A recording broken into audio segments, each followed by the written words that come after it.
The world has always been fascinated by wealth. It's that golden ticket, the dream that keeps us all moving forward. But how do the elite really get there? Could it be that they know something we don't? Many think it's about having a unique idea or being in the right place at the right time. Sometimes it's about knowing the right people, but often it's simply about knowing techniques others don't. Search funds aren't widely known to the general population, yet hordes of ambitious graduates use them to make millions. What exactly are search funds and how can you start one? Is this the holy grail to making millions with limited experience and workload? Or has the opportunity already sailed and there are better options available?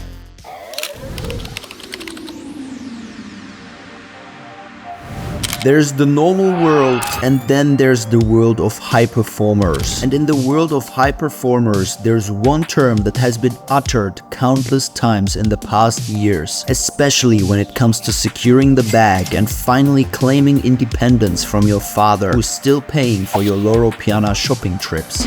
Search funds. So in a search fund, you basically have an aspiring entrepreneur who you also call the search fund manager. And that's the person who basically raises capital from investors to allow him or her to acquire an existing company. But how exactly do these ambitious yuppies secure the bag? In the search fund process, you basically have 4 stages, simply speaking. The first stage is basically the entrepreneur who wants to raise his funds from investors to buy an existing business. He or she basically then goes out in the second phase, in the search phase, and defines what they're looking for, what type of business, what type of industry, to really narrow down that list of businesses that they might want to invest in. Then in the third stage, you have the diligence phase, where they basically go on, okay, I found a business that I might like, where they really dig in deep and understand the business and see whether there are any hidden problems. You then also have the negotiations, obviously, around acquiring this business, agreeing on a price with the owner of the business, and then the actual acquisition of the company. And then in the fourth phase, the search fund manager or the entrepreneur really transitions into this CEO type of role and starts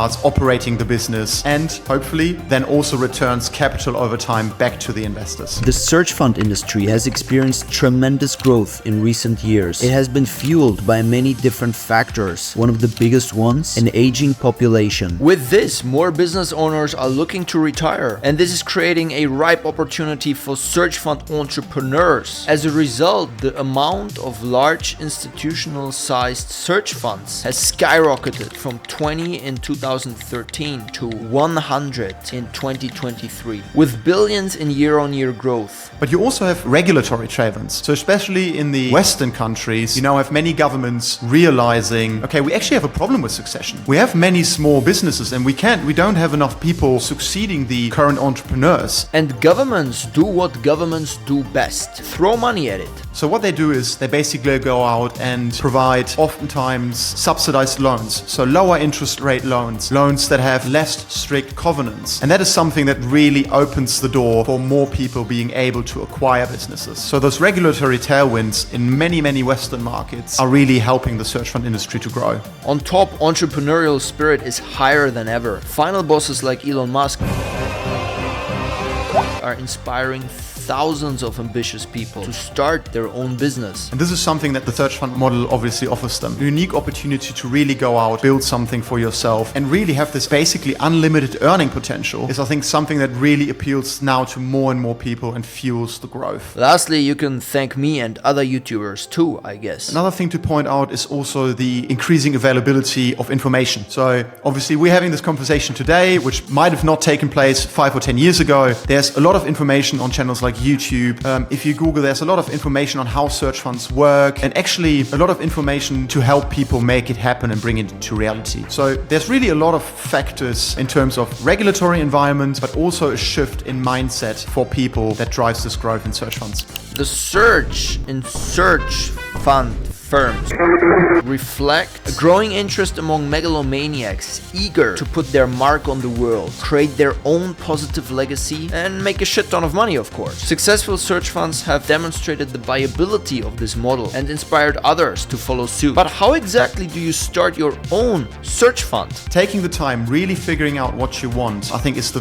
really first important step. Once you've done that and you came to the conclusion, yes, a search fund could be something that I'm interested in, it's really about going out and building your network. network. Because remember, you need investors, or you need at least to think about financing. How can I finance this acquisition? So go out, build your network. But building your network is easier said than done if you're not from the bourgeoisie. If you went to university, for example, a great place to start is go to alumni events. Reach out to your alumni network. It's always easier to connect people who kind of like went the same path with you, because it's easier to connect to those people. But there's also many other opportunities. You can go to trade fairs where there are many business owners. So if you speak to business owners, and there will be a lot of retiring business owners as well, so that's also already a way of like sourcing businesses. But if you speak to those people and say, look, I really want to like run my own business, own a company, this is something that will resonate with them. So building your network, really getting the people around you who not only might be able to fund your venture, but also to give you advice is really important. But all of this is useless if you don't think about the most critical element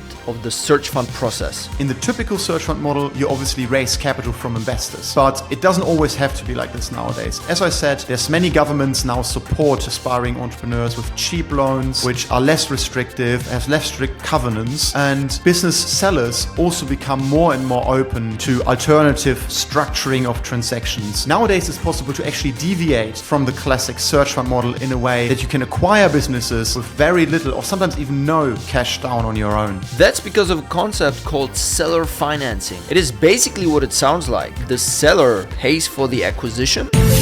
Kind of. So that's basically where the seller of the business gives you a loan for acquiring their business. And once you basically not deal with a bank, you're completely free to negotiate terms. That's also a really important thing to have in mind. Price isn't everything. Price is important, but what is even more important are the terms that you buy a business for. And even if you don't manage to secure seller financing, there's hope. Take a really simple example. If you have someone who might be interested in acquiring a plumbing business, if you go out to a bank and say, we have this really old school plumbing business and it has been generating 200, 300, 400k profit each year for the last 10 years, the banks will actually be more inclined to give a loan to that type of business because it has a proven track record, because they know it's in an industry where there will always be a demand. So in a certain way, the fact that search funds look in more traditional and old school industries typically can be an advantage for the financing side also. Unfortunately, there's also many challenges attached to hedge funds.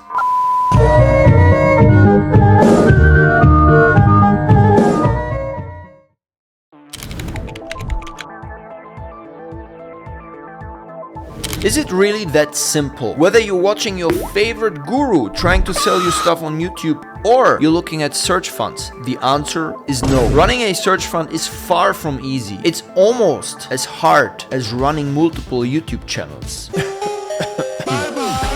The space is becoming increasingly crowded, and while the idea sounds promising on paper, the reality is far more complex. So on a scale of 1 to 10, how hard is it? So on a scale from 1 to 10, I'd probably say it's around an 8. It's definitely not easy, because if you think about it, it's really complex and you need a lot of different skills. Firstly, you basically need to convince investors or think about the financing of the acquisition. So that requires a degree of interpersonal skills. Then you need to understand what makes a business a winner or a loser. So you need to be able to assess businesses. You need to find the winners and then buy them at the right place. So you also need to be able to negotiate in the right way. And then lastly, you also need to transition into the CEO type of role, start operating the business and really make it a success. Now, obviously there's good news too. As anyone who's at acceptable net worth levels, you don't do these things yourself. The good news is though, with the right advisors, you don't need to do all of these things by yourself. You basically get the right advisors in place and they help you through the process. They can help you at each of these steps. Search funds offer a unique pathway for entrepreneurs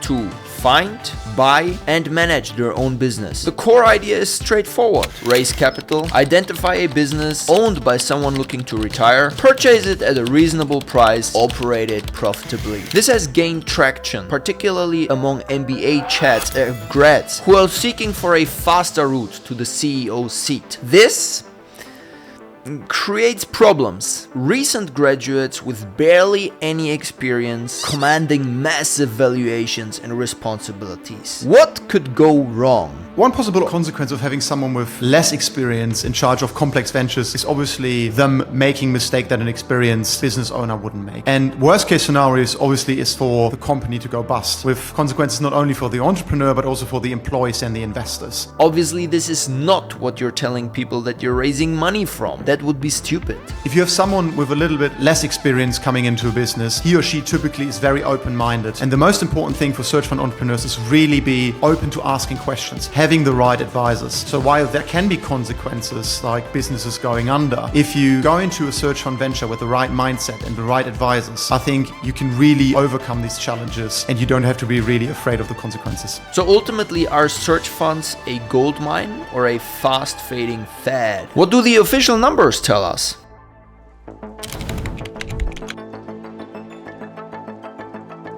Despite significant investments backing search funds, nearly 800 million across 2020 and 2021 alone, and an average internal rate of return for all search fund investments from 1986 to 2021 exceeding 30%, the reality remains harsh. 1 out of 3 search funds fails to make its first acquisition within 2 years, and about 50% of them fail to generate any return over their lifetime. Lack of industry growth, complex operations, and poor gross margins are some of the factors that are plaguing vulnerable search fund managers and their investors. Having that in mind, what do the returns actually look like in the search fund industry? There was a really interesting study from Stanford University where search funds actually originated in the 1980s. And what Stanford have done is they looked at over 520 search funds. And what they found was an average internal rate of return of over 35% and a cash-on-cash pre-tax return of over 5 times. So that's obviously very, very healthy. What it means is if you're an investor and you put 100K into a search fund investment, you can expect to get 500K back after roughly 5 years on average. So you can see the increased risk also comes with handsome returns. Now, most capitalist viewers will be already extremely excited at this point, similar to when mildly successful retail investors post memes. And that's why before talking about how to launch your own search fund, I want to share something incredibly valuable that could transform your financial future. It's Generational Wealth, Beginner's Business and Investing Guide by Lafoy Orlando Thomas III Esquire. This is the 3rd edition of a guide that has helped countless people understand and enter the world of business and investing and become real finance chads. This book is up there with legendary business books like Rich Dad, Poor Dad or Atomic Habits. It covers everything from real estate and stock market investing to entrepreneurship and business law. Each chapter is filled with practical advice and real-world examples to help you build wealth and achieve financial independence. It is written for people that want to get started with their business and investing journey. It has absolutely proper reviews, like great information and written so that most readers can grasp the concept. This is not a read it and throw it to the side type of book. And another review that is also very positive. Chapters like this one are well written and explain economic market indicators. It breaks down complex concepts like CPI or the ISM manufacturing into simple, easy to understand steps, making it accessible for everyone. Whether you're a novice or an experienced investor, there's something valuable for you. If you want to learn more about the world of business, finance, and investing, the best world, Generational Wealth is a must-have resource. Head over to Amazon and get your copy today. It's an investment that might pay off in the future. So to get started, what are the most attractive businesses for search funds? So in terms of the multiple, it really depends on the industry you're looking at. And if you're thinking about ranking which industries could be attractive to enter and which might not be as attractive, it really comes down to thinking about which businesses are stable and deliver reliable cash flows. Maybe businesses that serve customer needs that are reoccurring. So anything that deals with maintenance, for example. So if you think about you have a heating system in your house, that needs regular maintenance. So buy like a plumber or like a craftsman business that services heating systems. Those typically have very predictable and stable cash flows. That massively decreases the risk for the entrepreneur. They typically have a very well established customer base that just returns every year. It's not necessarily about the industry. You can have the same thing with software companies. If you have a really well-built ERP system, core part of your business. So it's really hard for customers to switch. So it's really about thinking about what businesses have stable cash flows. And what should you be prepared prepared to pay for these companies? So with software companies, you typically see very high growth rates, and this comes with very high multiples. So you might pay 8-10 times EBITDA. Then if you look at services companies, trade around 6 to 8 times. And then if you look at the really old stable craftsman, plumbing, maintenance companies, depends on the geography, but you can get them for as low as 2 to 4 or 5 times EBIT. We know that business is a marathon, not a sprint. But who's more likely to win this race? Private equity or search funds? I don't think it's necessarily an either or there will be a clear winner. I think private equity obviously have this big head start of having very well established, well-funded, well-connected entities with a ton of capital. Let's face it, PE funds nowadays have a ton of dry powder laying around, lots of cash to spend. They can pay higher multiples and higher prices. But if you think about search funds, the advantage search funds really have is they have a dedicated entrepreneur who really wants to go into a business, make it their own and make it a success. So someone who's personally a lot more invested. I think in terms of winning, it's really difficult to say, but I think both businesses have their place, and I think search funds actually have an edge in many situations. In the past few years, over 1 billion have been funneled into search funds globally. This altered the market dynamics quite a bit, and it increased competition. So is it already maybe too late to start a search fund? Yeah, good question. I think as you said, especially immediately after COVID, with the quantitative easing, there was so much money in the market. And I remember this phrase, cash is trash, going around. So everyone was basically scrambling to get rid of cash invested into businesses. It didn't matter whether they are profitable or not. Obviously, over the last 2 years, this has changed quite a bit. Interest rates have been rising, banks have become more restrictive. And so the decreasing liquidity in the market also has dampened the appetite for acquisitions to a certain degree. Nevertheless, there is development on the horizon that makes sure search funds remain attractive. It is a fact many business owners will be retiring over the next year. So there will be businesses for sale. When there are many businesses for sale, either what happens, you have enough buyers or multiples go down. So in a certain way, supply and demand will sort itself out, and you still think that the search fund industry will keep on growing and will get bigger and bigger and bigger. Not necessarily doesn't mean that valuation levels stay at the level they currently are. They might go up, they might go down, but the overall demand for acquiring existing businesses, I think in my view, will continue to grow.